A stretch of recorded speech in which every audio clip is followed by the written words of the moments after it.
moisturizer tayo. Hihingi lang tayo dito sa kapatid ko kasi wala akong moisturizer. So, konting moisturize. Kasi dry na yung face ko. At hindi ko na moisturize. Promise, naghihilamos lang ako. Umaga, tapos gabi. Minsan din, hindi ako naghihilamos ng umaga. Tapos, kasi pag gabi kasi, although, di kasi ako oily skin. So, minsan nakakalimutan ko lang. Tapos, maglalagay lang tayo ng kaunting foundation. So, ayokong mag-ano eh. Pero, sige.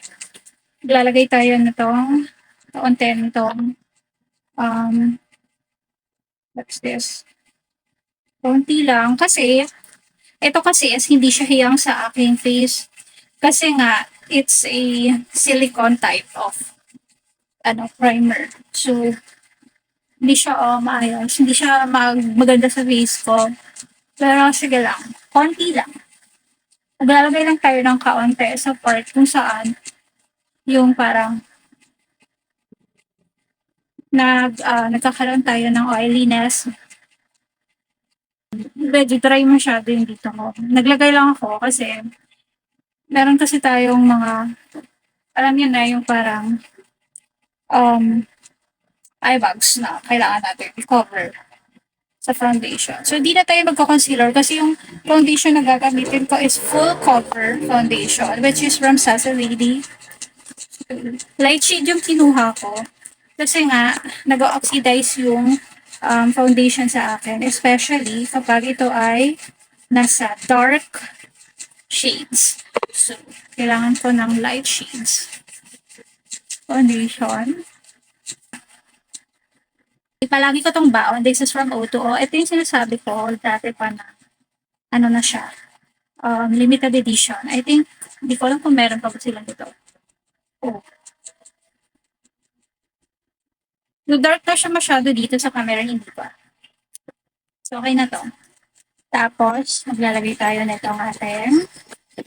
So, pahiram nito sis. Sa kapatid ko to. So, hihiramin natin siya. Okay. So, dito ko na ilalagay kasi syempre, naghihiraman. So,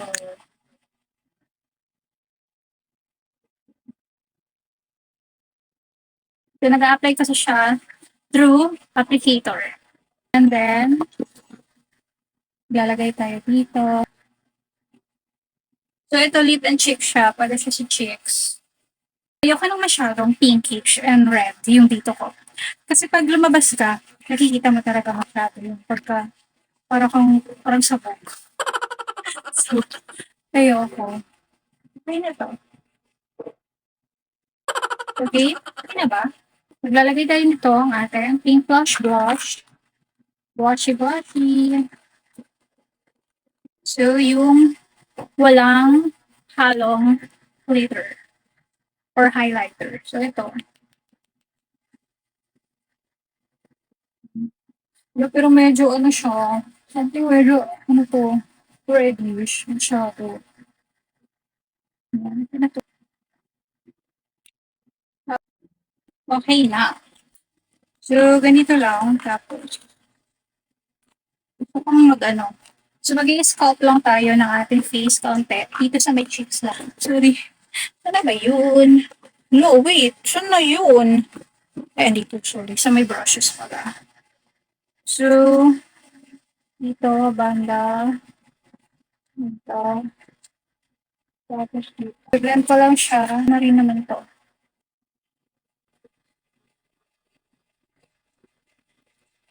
Right? So, dito siya. Dito. Yung excess na lang is dito banda. So, dito na nalagay tayo.